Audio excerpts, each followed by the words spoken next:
Pul baxt olib kelishi mumkin. Baxtsizlik ham. Hammasi uni qanday ishlatishingizga bog'liq. Tasavvur qiling. Oyligingizni 90% avaylab, 5 yil deganda shahar markazidan orzu qilgan uyingizni sotib oldingiz. Lekin yon qo'shningiz DJ deyarli har kuni uyidan ertalabgacha baland musiqa eshitilib turadi va sizni uyqungiz buziladi. Bu holatda pul sizga baxt emas, azob olib keldi. Keyin atiga 20 ming so'mga shovqinni to'sib, uxlashga yordam beradigan maxsus quloqchin sotib oldingiz va nihoyat tinchgina uxlab, tetik uyg'onishni boshladingiz. Bu holatda pul sizga baxt olib keldi, lekin bir necha barobar arzonroqga. Demak, gap pulning o'zida emas, gap uni qanday ishlatishda. Pulni noto'g'ri sarflasak, u bizga faqat stress olib keladi. To'g'ri sarflasak, hayotimizni ancha osonlashtiradi.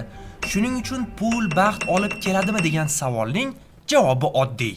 Pulni to'g'ri ishlata olsangiz, ha, aks holda yo'q. Pul bu vosita, uni ishlatish esa ko'nikma. Boshqa har qanaqa ko'nikma singari u ham o'rganiladi. Pulni ishlatish ko'nikmasi bor odam uchun u imkoniyatga aylanadi. Ishlatishni bilmagan odam uchun esa u qo'shimcha tashvishga. Shu sababli pul sizni baxtli qiladimi, yo'qmi degan savolning javobi doim sizning qo'lingizda.